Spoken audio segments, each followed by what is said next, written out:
تو وہ لکھنا اس کا جواب الا انہم هم المفسدون ولکن لا یشعرون، خبردار فساد کرنے والے وہی ہیں لیکن ان کو شعور نہیں ہے اس بات کا۔ تو جب شعور مٹ چکا ہو اس وقت ان سے بحث اب کیا کریں گے؟ بحث کی گنجائش تو شعور کے نتیجے میں ہوتی ہے، اور یہ فساد کی سب سے بڑی ہوئی حالت ہے جو قرآن کریم نے بیان فرمائی ہے۔ بعض دفعہ جب مرض بہت پرانا اور مزمن ہو جائے تو مرض کا احساس مٹ جاتا ہے، اور جب احساس مٹ جائے پھر اس سے یہ بحث بھی نہیں ہوتی کہ تم مریض ہو علاج کراؤ۔ وہ کہتے ہیں تمہارا دماغ خراب ہوگا، میں مریض نہیں ہوں، میں بالکل ٹھیک ٹھاک ہوں۔ چنانچہ اس بڑے ہوئے مرض کی طرف یہ آیتیں اشارہ کر رہی ہیں کہ فساد حضرت صلی اللہ علیہ وسلم اس وقت تشریف لائے جب کہ فساد حد سے بڑھ چکا تھا، ہر جگہ غالب آ گیا تھا۔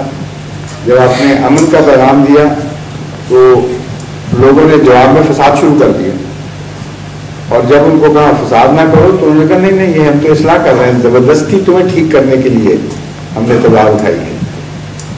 اور اب اس کی روشنی میں جب آپ تاریخ اسلام کا جائزہ لیں تو ہر مذہب کی تاریخ کھل جاتی ہے، صرف اسلام کی نہیں۔ حضرت صلی اللہ علیہ وسلم نے اگر یہ فساد وہ کہتے ہیں مذہب کرتا ہے تو رسول کریم صلی اللہ علیہ وسلم نے کون سے ایسے اقدامات کیے تھے جس کے نتیجے میں فساد لازم تھا؟ کوئی ایک چھوٹے سے چھوٹا اقدام آج بھی کوئی دشمن نہیں دکھا سکتا۔ آپ نے کسی کے خلاف ہاتھ نہیں اٹھایا، کسی کے مذہب میں زبردستی دخل نہیں دیا، اکیلے تھے، کوئی فوج کشی نہیں کی ان کے اوپر، مظلومیت کی حالت میں مارے کھاتے ہوئے، دکھ اٹھاتے ہوئے، تانے سنتے ہوئے ان کو نیکیوں کی طرف بلایا، اور جواب میں انہوں نے کیا کیا؟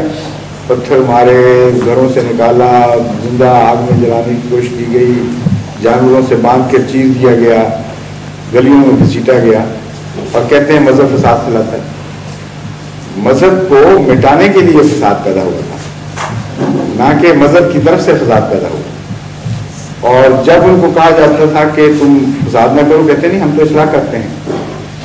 آج وہ تو 1400 سال تاریخ پہلے رہ گئی، اب آپ پاکستان میں دیکھ لیں کیا ہو رہا ہے۔ احمدیوں کے ساتھ وہی سلوک کر رہے ہیں، اسی کلمے کی خاطر، اسی کو دبانے کے لیے۔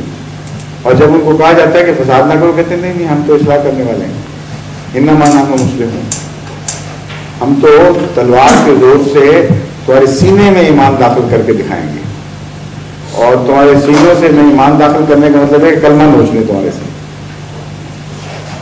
اور لا یشعرون وہی کیفیت ہے، عقلیں ماری گئی ہیں، ان کو سمجھ ہی نہیں آ رہی کہ وہ کیا کر رہے ہیں اور کیا مطالبے کر رہے ہیں، اور ہر اس چیز کی نفی ہے جس کو حضرت صلی اللہ علیہ وسلم لے کے دنیا میں آئے تھے، اور ہر وہ سلوک کر رہے ہیں ان سے اسلام کے نام پر جو محمد رسول کریم صلی اللہ علیہ وسلم اور آپ کے متبعین سے آپ کے دشمنوں نے کیا۔ تو لا یشعرون کی کیفیت تو خود کھل جاتی ہے، لیکن ویسے آپ ان سے کریں کبھی بھی نہیں مانیں گے، جو مرضی کرتے پھریں۔ قرآن شریف نے بتا دیا ہے کہ ان کو عقل نہیں رہی ہے، اتنی عادت پڑ گئی ہے مذہب کے نام پر جبر میں اور اپنی بات پہنچنے کی کہ اب تو بحثوں کی ضرورت نہیں رہی باقی۔ اور یہ بات قرآن کریم کی اتنی ٹھوس حقیقت ہے کہ اس کے سوا کوئی شکل ہونی نہیں چاہیے تھی، یہی لازمی نتیجہ نکلنا چاہیے تھا۔ وجہ یہ ہے کہ جب بھی دشمن جبر پر آتا ہے، اس وجہ سے جبر اختیار کرتا ہے کہ وہ سمجھتا ہے دلیل میں میں ہار گیا۔ جو شخص دلیل میں مضبوط ہو وہ کبھی جبر اختیار نہیں کرتا، یہ فطرت کے خلاف بات ہے۔ اس کو کیا ضرورت ہے اپنی سچائی کو وہ دھندلا بنانے کی جبر کے ساتھ؟ وہ تو نقصان اٹھائے گا اگر وہ غالب دلیل رکھتا ہے اور جبر کرنے کی کوشش کرے۔ ہمیشہ جبر پر وہ قومیں مجبور ہوتی ہیں جو دیکھ لیتی ہیں کہ تمہارے پاس دلیل نہیں گئی، اور جب اس وجہ سے انہوں نے جبر کیا ہے تو ان کو امن کی تعریف پھر آپ کیا دیں گے؟ آنکھیں کھول کر ایک غلط رستہ اختیار کر چکے ہیں، جب آپ ان کو کہیں گے وہ یہی جواب دیں گے کہ ہم تو مسلے ہیں، تم نہیں بات سمجھ رہے۔ تو اس کا فیصلہ پھر آخر تقدیر کیا کرتی ہے، اور وہ فیصلہ بھی قرآن کریم میں کھول کے لکھ لیا ہے۔